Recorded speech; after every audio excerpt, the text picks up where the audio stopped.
Good morning guys. आज roof top package ऐसी जो कि 3 फेज पर ऑपरेट होगा उस रूफ टॉप पैकेज ऐसी की इलेक्ट्रिकल वायरिंग और कम्युनिकेशन वायरिंग के ऊपर आज हम लोग प्रोजेक्ट करने वाले हैं। सो आइए ये देखते पूरा हैं कम्युनिकेशन आउटडोर वायरिंग और 3 फेज इलेक्ट्रिकल वायरिंग कैसे किया जाता है। आउटडोर यूनिट का ये है इलेक्ट्रिकल कंट्रोल बोर्ड।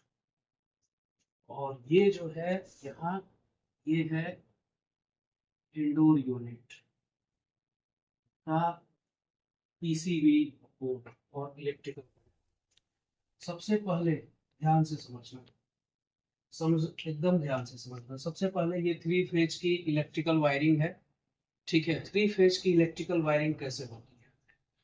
कोई भी, चाहे वो सिंगल फेज की वायरिंग हो या 3 फेज की वायरिंग हो, वायरिंग करते हुए आपको आइडिया होना चाहिए कि लाइन को और न्यूट्रल को कैसे डिस्ट्रीब्यूट करना है। ठीक है, ये पावर सोर्स है जो 3 फेज आ रहा है, ये तीनों लाइन है और ये न्यूट्रल है। ठीक है, ये आया आउटडोर का जो इलेक्ट्रिकल कनेक्टर उसमें। इलेक्ट्रिकल कनेक्टर का निचला हिस्सा में हमने एक पॉइंट के साथ एक लाइन को जोड़ा, बी पॉइंट के साथ सेकेंड लाइन और सी पॉइंट के साथ थर्ड लाइन, और डी पर न्यूट्रल दिया। ठीक है, अब कंप्रेसर है जो कि 3 फेज पर ऑपरेट होगा। कंडेंसर फैन मोटर है, ये ऑलरेडी इस पर लिखा हुआ है 240 वोल्ट, मतलब कि ये सिंगल फेज पर ऑपरेट होगा। सबसे पहले अपन वायरिंग करेंगे कंप्रेसर की। ठीक है, कंप्रेसर की वायरिंग करने के लिए एक हमें 3 पोल कॉन्टेक्टर की जरूरत होती है। ये है 3 पोल कॉन्टेक्टर।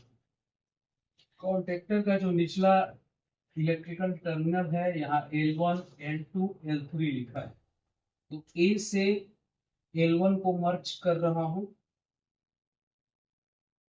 B से L2 को लूप कर रहा हूं और C से L3 को लाइन दे रहा हूं, लूप कर रहा हूं। ठीक है, न्यूट्रल इसके A1 पॉइंट पर दे रहा हूं। A1 पॉइंट जो है वो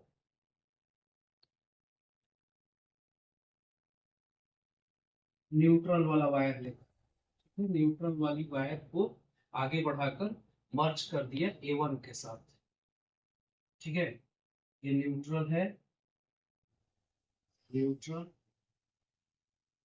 न्यूट्रल है ये, न्यूट्रल। तो कॉन्टेक्टर को लाइन मिल गया और न्यूट्रल मिल गया। अब कॉन्टेक्टर का जो ऊपरा हिस्सा है L1 और T1 इंटरलॉक है, इंटरमर्ज है। तो L1 के जस्ट ऊपर T1 है, L2 के जस्ट ऊपर T2 है और L3 के जस्ट ऊपर T3 है। तो ऊपर वाली तीनों वायरें कंप्रेसर के तीनों टर्मिनल में चली गई।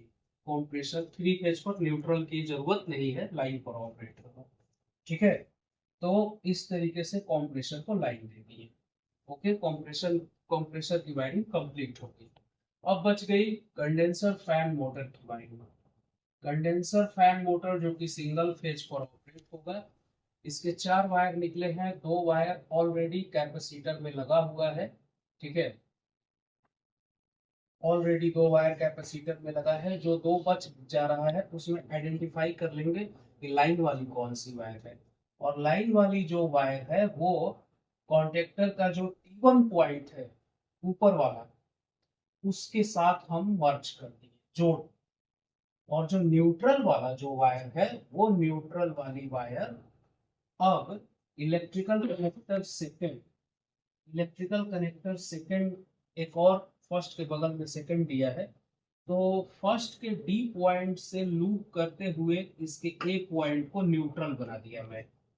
और न्यूट्रल वाली जो वायर है, फैन मोटर, कौन सी fan motor? Outdoor fan motor की न्यूट्रल वाली वायर, देखिए, इलेक्ट्रिकल कनेक्टर सेकंड के एक ए पॉइंट पर लेकर आ गया। तो यहां से इस फैन मोटर को मिल गया न्यूट्रल। तो इस तरीके से इस फैन मोटर की भी वायरिंग कंप्लीट। अब आउटडोर में एक और डिवाइस है, SPPR, सिंगल फेज प्रिवेंटर, जो कम्युनिकेशन के लिए लगाई गई है। इसके ऊपरी हिस्से में L1 लिखा है, L1 पॉइंट है, L2 पॉइंट है, L3 पॉइंट है। ठीक है, तो कॉन्टेक्टर का T1 के साथ हम L1 को लूप कर दिए, लूप करके मर्ज कर दिए। कॉन्टेक्टर के T2 पॉइंट के साथ L2 को हम मर्ज कर दिए, और SPPR का L3 जो है वो T3 कॉन्टेक्टर के T3 के साथ हम मर्ज कर दिए। तो SPPR को भी हमने लाइन दे दिया L1 L2 L3 को T1 T2 T3 के हेल्प से। और L1 और 15 नंबर जो है वो एक इंटरनल लूपिंग वायर, ये इंटरनल लूपिंग वायर है जो कि 15 नंबर को लाइन मिल रहा है L1 के थ्रू, SPPR के L1 के थ्रू। यहां तक आउटडोर में काम करने के बाद अब इंडोर की तरफ चलेंगे और सबसे पहले पीसीबी को देंगे लाइन और न्यूट्रल। तो इंडोर में सिंगल फेज लेकर जाना है, तो C point electrical connector first का जो सी पॉइंट है, सी हो या बी हो या ए हो, सी के साथ एक वायर को लेकर हम करके इसके सी पॉइंट को लाइन बनाए, और फर्स्ट इलेक्ट्रिकल कनेक्टर सेकंड के ए पॉइंट के साथ एक वायर को लेकर बी पॉइंट को न्यूट्रल बनाए। ये लाइन बनाया मैंने, कहां से लाइन लेकर आया, इलेक्ट्रिकल कनेक्टर फर्स्ट से, और ये न्यूट्रल बनाया। ठीक है, अब लाइन वाला जो वायर है वो इंडोर की तरफ लेकर बढ़ूंगा। इंडोर में सीधा पीसीबी में जो लाइन वाला जैक है, जहां एल लिखा होगा लाइन या लाइन, वहां ले जाकर हम इसको मर्ज कर दिए। तो पीसीबी को मिल गया लाइन। अब पीसीबी को न्यूट्रल भी चाहिए, तो जो न्यूट्रल वाला जो वायर है बी पॉइंट वाला, उसको लेकर आगे बढ़ा, और आगे बढ़ने के साथ जो पीसीबी का न्यूट्रल वाला जैक है वहां पर लाकर हमने कनेक्ट। तो इस तरीके से पीसीबी को भी मिल गया न्यूट्रल, पीसीबी को भी मिल गया न्यूट्रल, पीसीबी को अब मिल गया है लाइन और न्यूट्रल दोनों। ठीक है, पीसीबी को लाइन न्यूट्रल देने के बाद अब फैन, जो ब्लोअर फैन मोटर है उसकी वायरिंग करना शुरू कर दूंगा। तो हाई वाला जो वायर है, हाई स्पीड वाला, वो पीसीबी के हाई जैक वाले वायर के साथ लाकर लूप कर दी, मर्ज कर दिया, जोड़ दिया। ये मीडियम स्पीड वाला जो वायर है वो मीडियम के साथ मर्ज कर दिया। जो लो स्पीड वाला वायर है वो लो स्पीड के साथ मर्ज कर दिया। ठीक है, ये लो स्पीड वाला वायर है, ये तुम्हारा मीडियम स्पीड वाला वायर है, ये हाई स्पीड वाले वायर जैक में लगा दिया। अब एक और वायर है न्यूट्रल वाली वायर, ठीक है, न्यूट्रल वाली वायर है पीसीबी का, वो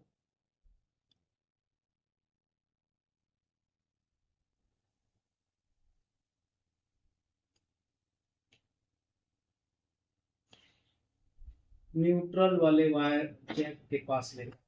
इस तरीके से पीसीबी को यहाँ से न्यूट्रल मिल रहा है, सॉरी ब्लोअर फैन मोटर को न्यूट्रल मिल रहा है, और स्पीड वाले वायरों के थ्रू बाय डिफॉल्ट लाइन मिल रहा है। ठीक है, यहाँ तक। अब पीसीबी में और भी जैक खाली है, एक एचपी है, एक एलपी है, एक एसपीपीआर है, एक सीपी है। तो सीपी वाला के से काम शुरू करते हैं। सीपी वाला जो वायर है वो आ जाएगा सीधा इलेक्ट्रिकल कनेक्टर सेकेंड के डी पॉइंट के निचले हिस्से, डी पॉइंट के निचले हिस्से पर सीपी वाला वायर आया, और सीपी वाला वायर को यहां से लेकर जाएंगे। सीपी ये रिले करंट को पर्टिकुलर कंप्रेसर के लिए रिलीज करता है। कंप्रेसर का ये कम्युनिकेशन होता है जो इस पीसीबी से आ रहा है। मैं आपकी अंडरस्टैंडिंग के लिए यहाँ पर सीपी लिख भी दे रहा हूँ। अब एसपीपीआर वाला वायर है। एसपीपीआर वाला वायर जो है ये हम इलेक्ट्रिकल कनेक्टर थर्ड जो आउटडोर में है उसके थर्ड पॉइंट को एसपीपीआर वाला वायर के साथ, पीसीबी का जो एसपीपीआर वाला वायर है वो इसके साथ हम मर्ज कर दिए। और आपकी अंडरस्टैंडिंग के लिए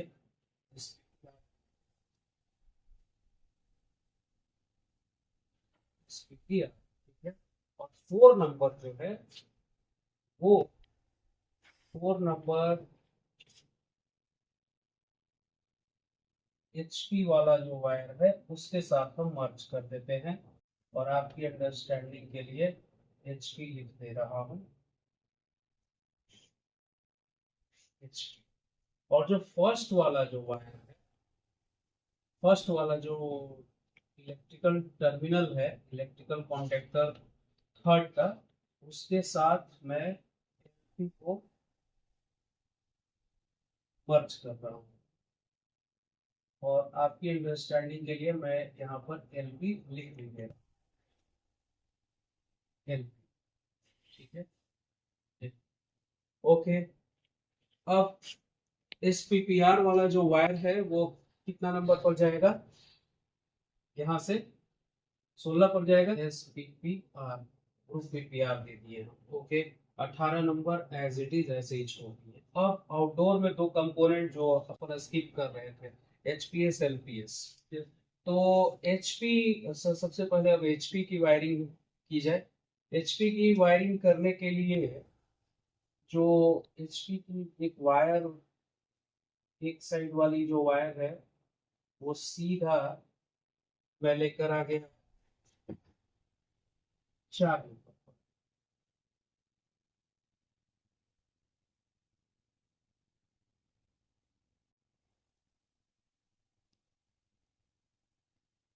4 नंबर पर।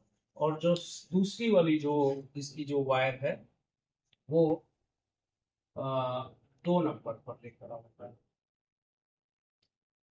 वो 2 नंबर पर लेकर आऊंगा। तो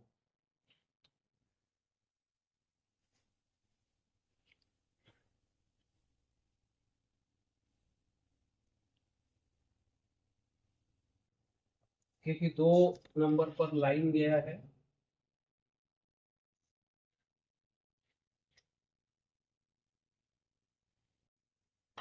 तो ये हुआ एचपी की wire. HP HP HP high pressure switch एक लाइन पर ऑपरेट होगा और एक कम्युनिकेशन पर ऑपरेट होगा जो पीसीबी से आ रही है। सेम एज इट इज इसी तरीके से एलपी की अब वायरिंग बची। एलपी की वायरिंग करने के लिए 1 नंबर पर एलपी है, तो अपन क्या करेंगे कि एलपी का एक वायर, ठीक है, ये पहुंचेगा सीधा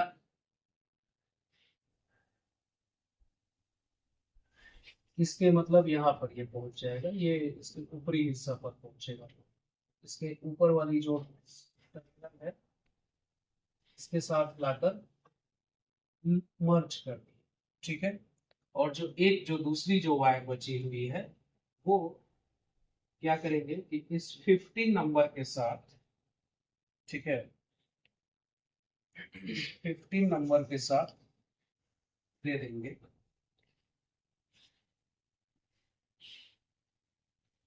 15 नंबर के साथ ही जाएगा ना। तो ये हो गया एलपी की वायरिंग। ये एलपी लो प्रेशर स्विच, इसको लाइन मिल गया कहाँ से, एसपीपीआर से, एसपीपीआर के 15 नंबर से। और कम्युनिकेशन कहाँ से मिला, यहाँ से मिला। सो गाइज़, यहाँ पर आप लोगों ने 3 फेज की वायरिंग को सीखा और समझा। इस वीडियो के अगला वीडियो में और ज़्यादा विस्तार में 3 फेज की वायरिंग समझाई गई है, तो उसे इस देखिए। तरीके से वायरिंग है।